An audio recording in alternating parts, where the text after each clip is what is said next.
Hey everybody, this is Noel. I'm here with you to go through some parts of the NOELTECH Gospel Volume 1, which covers the majority of the basic 1-1 situation, where one number refers to the hand rotation while the other refers to the prop. Here we are at the logo, and this logo was created by Forrest Stearns, and this whole thing is compiled by myself. My name is Noel, and it's been done with a lot of work of a lot of others, including David Tankboy Cantor, Lork Nichols, Brian Thompson, Mikey Nope, and even Drex had a little bit of influence on our final chapter. What we're going to go through now is we're going to go through numbers 2 and 3, chapters 2 and 3.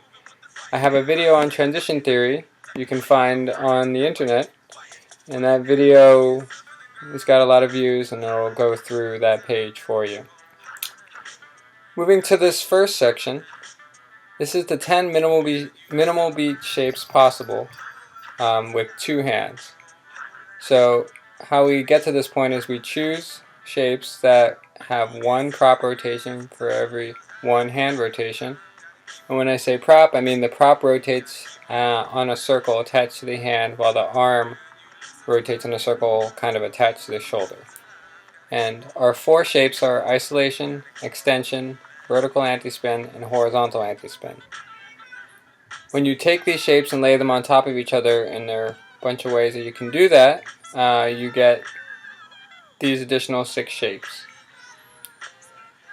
In addition, just to kind of mention some other notes, the green refers to a spin pattern, while the red refers to an anti-spin pattern. So, for future reference, something that's green and red, like this extension and vertical anti-spin, we call that spin-anti-spin or anti-spin-spin hybrids. And those can be contrasted against something like this one, our isolation and extension, which has 2 green circles in it, and this would be a spin-spin hybrid. And this one down here, this vertical anti-spin and horizontal anti-spin, would be considered an anti-spin hybrid. We're going to swipe through the transition theory section and move immediately to right here.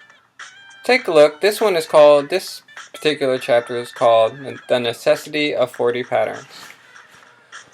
This was an attempt in the early days, as I was kind of figuring out NOELTECH Gospel about 5-6 years ago. I was thinking about how can I prove that there's a mandatory 40 patterns that exist within the NOELTECH Gospel. Well, given the base parameters of 10 total shapes, I went about it from the direction of snapshots or prop facings. We call this a snapshot or prop facing. So I'm going to give you the brief tour of the overall layout. What the layout is it's a quarter rotation represented in each little square in a specific timing direction of hands. So if you look at this column, this is all tog same hands, which we also call arm timing. It kind of depends on what the terminology is. We're working that out.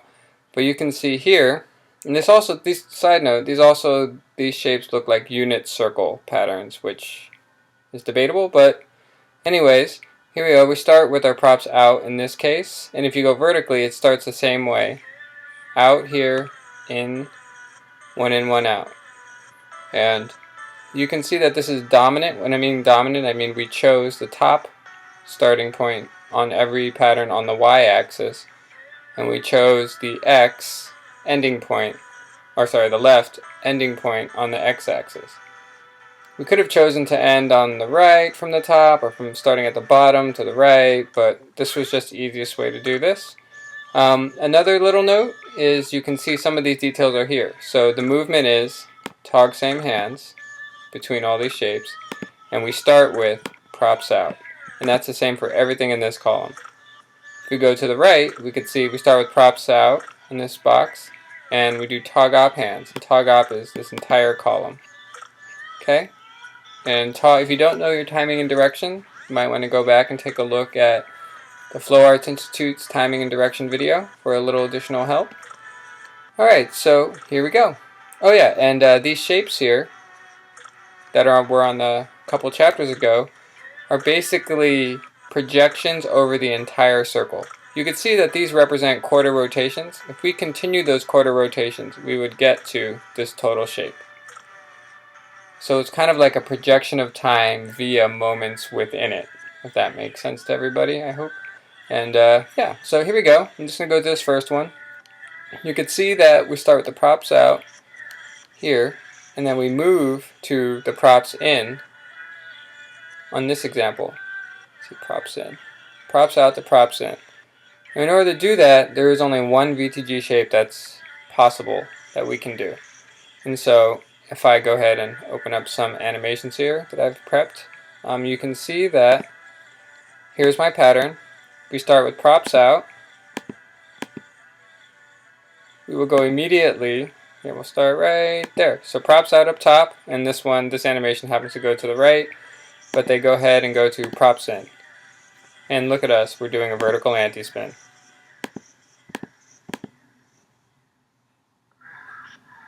Okay, and you can also see other interesting notes here, that the hand timing or arm timing is together times same direction, and the prop timing is listed on the bottom of the shape right here.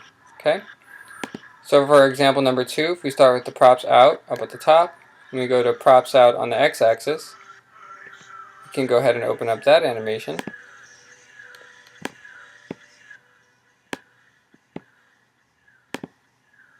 So here we are at the top.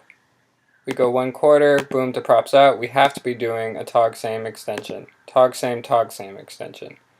The first tog same referencing the hand timing, and the second referencing the prop timing. And this is the case for all VTG props used, whether it's hoop, fan, whatever. And in this final example, you can see we go from props out to 1 in, 1 out. And in this case, you can see that we have to make a vertical anti-spin and an extension.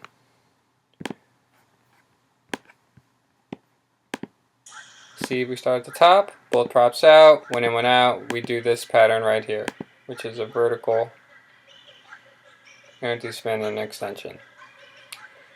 So, there we go. And that proves that there are mandatory shapes created to transition between specific prop facings. And when you go through this, there's a couple interesting liner notes. For example, you can see down here in the bottom here where it says starting with props 1 in, 1 out. To get from 1 in, 1 out to 1 in, 1 out, there's 2 possibilities where there's shared snapshots. So be aware of that. In addition, sometimes it's hard. If you think of quarter rotations from together opposite, just remember that in together opposite, you start at the top with your hands together and you separate to your hands on the sides of the patterns. Okay, and here we are with split same on the next page and split opposite. Some interesting just notes to see is that you can tell if you go left to right in almost every shape except for 1 in, or every box here except for 1 in, 1 out. It goes one pattern, the other, and then the combination of both of them. Here it is, going straight across horizontally. If I go tog up, the same exact thing. Go to the next page, the same exact thing, the same exact thing. And that's the case on all of these. So there is a pattern within this.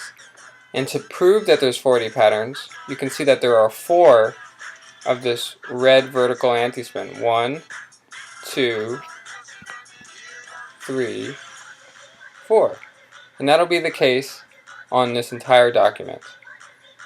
And I really hope that helps a lot of people who have been struggling to try to figure out how this works. And if people still feel like they need help, I would definitely go through another one of these boxes. But I hope that helps and that everybody continues to share and learn VTG everywhere. Oh, and one last comment. Super extra props to Alien John for generating the animations that we use in the NOELTECH Gospel app that's available in the Google Play Store. And also props to Kevin Nenig, who developed that app in the Google Play Store. And Forrest Stearns, who created our logo, our first logo. There's another one on the way. Okay, everybody? Thanks, and if you need more help on this, check out www.vulcantechgospel.com or the Vulcan Tech Gospel Facebook group, and there's a lot of others. Thanks, everybody.